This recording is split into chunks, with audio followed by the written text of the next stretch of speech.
పశ్చిమాసియాలో ఉద్రిక్తతలు కొనసాగుతున్న వేళ యుద్ధం ముగించేందుకు సిద్ధమేనని ఇరాన్ ప్రకటించింది. కానీ కండిషన్ సప్లై అంటోంది.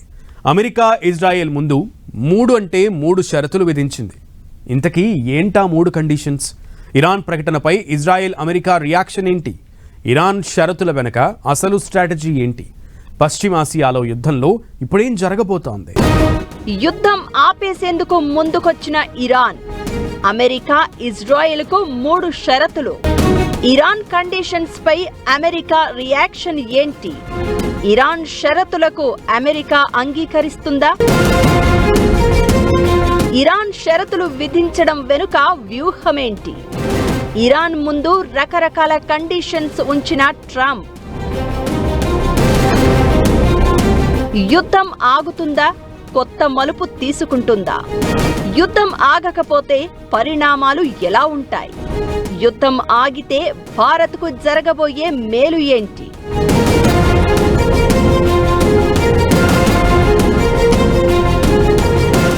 ఆ దేశాన్ని తక్కువ అంచనా వేశాడో, తనను తాను ఎక్కువ అంచనా వేసుకున్నాడో కానీ ఇరాన్ ఇస్తున్న షాకులతో ట్రంప్కు మబ్బు వీడుతోంది.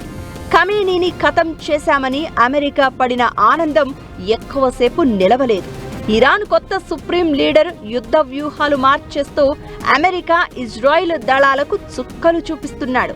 చిన్న చిన్న డ్రోన్లను పంపించి అమెరికా ఆర్థిక వ్యవస్థను దెబ్బతీస్తోంది ఇరాన్. ఇరాక్తో ఏకధాటిగా 8 ఏళ్లు యుద్ధం చేసిన అనుభవం ఇరాన్కు ఉంది. ఆ అనుభవంతోనే అనేక యుద్ధ వ్యూహాలు నేర్చుకుని అమలు చేస్తోంది. అవసరం అయితే ఇప్పుడు అమెరికా ఇజ్రాయెల్తో మరో 8 ఏళ్లు యుద్ధానికి సిద్ధమంటోంది ఇరాన్.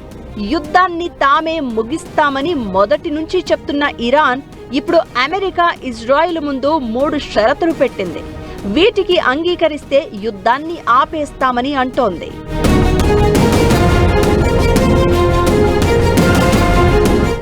ఇరాన్ పెట్టిన షరతుల్లో మొదటిది హక్కుల గుర్తింపు.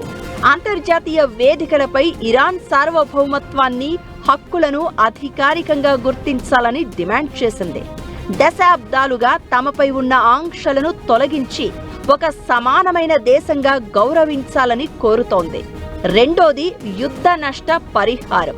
ప్రస్తుత యుద్ధం కారణంగా ఇరాన్ భూభాగంలో జరిగిన ఆస్తి, ప్రాణ నష్టానికి అమెరికా, ఇజ్రాయెల్ సంయుక్తంగా పరిహారం చెల్లించాలి. ఒక దేశంపై దాడి చేసినందుకు బాధ్యత వహిస్తూ ఆర్థికంగా ఆదుకోవాలని పట్టుబడుతోంది. మూడోది భవిష్యత్ హామీ. ఫ్యూచర్లో ఇరాన్ మీద మళ్లీ ఎలాంటి దాడులు చేయబోమని అంతర్జాతీయ సమాజం సమక్షంలో అమెరికా, ఇజ్రాయెల్ లిఖితపూర్వక హామీ ఇవ్వాలని ఇరాన్ కోరింది. ఆ దేశం పెట్టిన 3 షరతులు ఇప్పుడు ప్రపంచవ్యాప్తంగా చర్చకు దారితీస్తున్నాయి. ఇరాన్ పెట్టిన కండిషన్స్ కు అమెరికా అంగీకరిస్తుందా లేదా అనేది ఇప్పుడు పెద్ద సమస్య. తప్పకుండా అమెరికా, ఇజ్రాయెల్, ఇరాన్ మధ్యన టాక్స్ జరుగుతూ ఉన్నాయి. దాంట్లో కొన్ని కండిషన్స్ ఇరాన్ పెట్టింది ఏంటంటే, 1 ఫ్యూచర్లో ఇలాంటి యుద్ధం ఉండకూడదు. 2 ఇప్పుడు డ్యామేజ్ అయిన దానికి డబ్బు ఇవ్వాలి తిరిగి. 3 ఇరాన్కు ఉన్న హక్కులు కొన్ని ఉన్నాయి, అవి మాత్రం మర్యాద చేయాలి. ఇవన్నీ సాధారణంగా ఇలాంటి కండిషన్స్ అమెరికా ఒప్పుకోరు, ఎవరు ఒప్పుకోరు, ఎన్నో కారణాలు చెప్తారు. కానీ వచ్చిన ఇంపార్టెన్స్ ఏమిటంటే, ఇరాన్ ఒప్పుకోవటానికి, ఆప్ చేయటానికి యుద్ధం రెడీగా ఉండాలి. కానీ న్యాచురల్గా ఇరాన్ భయం ఏంటంటే, ఇది ఆప్ చేశాక మళ్ళీ 2 నెలల తర్వాత మళ్ళీ యుద్ధం బిగించేస్తే వాళ్ళు తేలుకోలేరు. అమెరికా తనను ప్రశ్నించే ఏ దేశాన్ని వదిలిపెట్టట్లేదు. Afghanistan, Syria, Libya, Cuba, Venezuela ఇలా చాలా దేశాలపై దాడులు చేసింది. గల్ఫ్ ప్రాంతంలో తమను ఎదిరించే శక్తి ఉండకూడదనేది ట్రంప్ ఆలోచన. ఇరాన్ అందుకు పూర్తి విరుద్ధంగా అమెరికాకి ఎదురు తిరుగుతూ ఎదుగుతోంది. ఇదే ట్రంప్కి నచ్చట్లేదు. ఇలాంటి దేశాల అధినేతలను చంపేయడమో, బంధించడం ద్వారా అమెరికా ఆధిపత్యాన్ని ట్రంప్ ప్రదర్శిస్తున్నారు. వెనుజువేలాలో మదురోని జైల్లో పెట్టగా ఇప్పుడు ఇరాన్లో ఖమేనీని చంపేసింది అమెరికా. ఇప్పుడు ఇరాన్ పెట్టిన కండిషన్స్ ట్రంప్ ఒప్పుకునే అవకాశాలు తక్కువే. ఇరాన్ పెట్టిన షరతులను అంగీకరించడం అంటే అమెరికా తన ఓటమిని ఒప్పుకోవడమే అవుతుంది. యుద్ధ నష్టపరిహారం చెల్లించడం అనేది అగ్రరాజ్యానికి అవమానకరమైన విషయంగా మారుతుంది. అయితే రోజుకు వేల కోట్లు యుద్ధం కోసం ఖర్చు చేస్తున్న అమెరికాకు జలసంధి మూసివేత కారణంగా కలిగే ఆర్థిక నష్టం అంతకంటే ఎక్కువగా ఉంది. ఇకటు ఇజ్రాయిల్ తన ఉనికికే ముప్పుగా మారిన ఇరాన్ విషయంలో వెనక్కి తగ్గేలా కనిపించడం లేదు.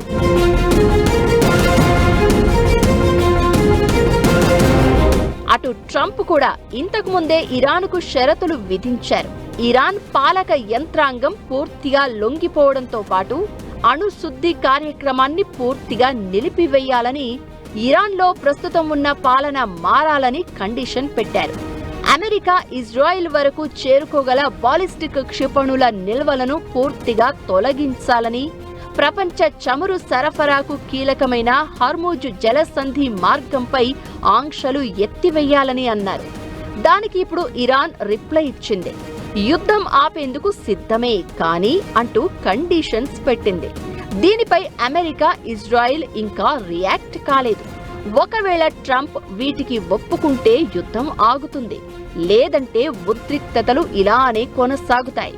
ట్రంప్ వీటికి అంగీకరించడం అసాధ్యానికి అసాధ్యమని మాత్రం క్లియర్. ఆర్థికంగా, సైనిక పరంగా ఎలా చూసినా కూడా అమెరికాతో కంపేర్ చేసే స్థాయిలో కూడా లేని ఇరాన్ అగ్రరాజ్యానికి షరతులు విధిస్తోంది. అసలు ఆ దేశం ధైర్యం ఏంటి? ఈ నిబంధనల వెనక అసలు స్ట్రాటజీ ఏంటి? ఇరాన్ ఇజ్రాయెల్ యుద్ధం ఆగేది ఎప్పుడు? అసలు ఆగే ఛాన్స్ ఉందా? వార్కు ఫుల్ స్టాప్ పడితే భారత్కు జరిగే మేలు ఎంత? ఇరాన్ ఇజ్రాయెల్ యుద్ధం ఎఫెక్ట్ ప్రపంచం మొత్తం కనిపిస్తోంది. దీంతో వార్కు ఫుల్ స్టాప్ పడేది ఎప్పుడు అని అన్ని దేశాలు ఎదురు చూస్తున్నాయి. అయితే యుద్ధం గురించి ట్రంప్ పూటకో మాట మాట్లాడుతున్నాడు. 4 వారాల్లో ముగుస్తుంది అంటాడు ఒకసారి, సెప్టెంబర్ వరకు ఉండొచ్చు అంటాడు ఇంకోసారి, ఆల్రెడీ గెలిచేశాం, ఇరాన్ పని అయిపోయింది అంటాడు మరోసారి. ఎప్పటికప్పుడు ఓ మాట వదిలేస్తున్నారు కానీ యుద్ధాన్ని మాత్రం ముగించట్లేదు. దీంతో యుద్ధం ఆగే మార్గం ఏంటి? అసలు ఆగుతుందా లేదా అని ప్రపంచ దేశాల్లో ప్రశ్నలు వినిపిస్తున్నాయి. అయితే అమెరికాకే షరతులు విధించడం వెనుక ఇరాన్ ధైర్యం, ఆయుధం హార్మూజ్ జలసంధి. ప్రపంచ వ్యాప్తంగా సరఫరా అయ్యే ముడి చమురులో దాదాపు 20-30% ఈ ఇరుకైన జలసంధి నుంచే వెళ్లాలి.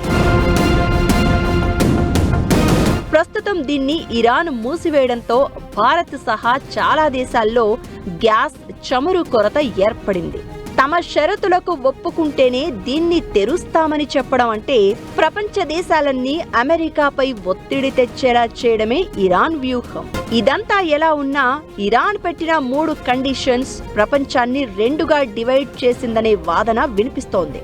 ఇరాన్ వాదనలో న్యాయముందని ఒక వర్గం, జలసంధిని మూసివేసి ప్రపంచాన్ని ఇరాన్ ఇబ్బంది పెట్టడం సరికాదని మరొక వర్గంగా విడిపోయే అవకాశాలు ఉన్నాయి. అమెరికా ఈ షరతులకు తలొగ్గుతుందా?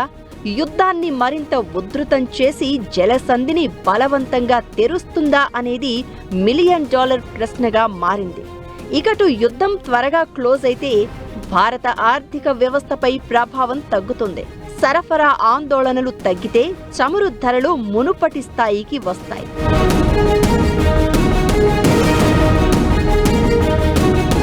ఉద్రిక్తతలు కొన్ని వారాల్లోనే పరిష్కారం అయితే క్రూడ్ బ్యారెల్కు $60-70 పరిధిలోకి తిరిగి రావచ్చనే అంచనాలు వినిపిస్తున్నాయి. యుద్ధం దీర్ఘకాలం కొనసాగితే భారత్ ఆర్థిక పరిణామాలు తీవ్రంగా ఉంటాయి. అధిక చమురు ధరలు రవాణా, తయారీ ఖర్చులను పెంచుతాయి. అది ద్రవ్యోల్బణానికి దారితీస్తుంది. దిగుమతి బిల్లు పెరగడంతో దేశ కరెంట్ అకౌంట్ లోటు పెరుగుతుంది.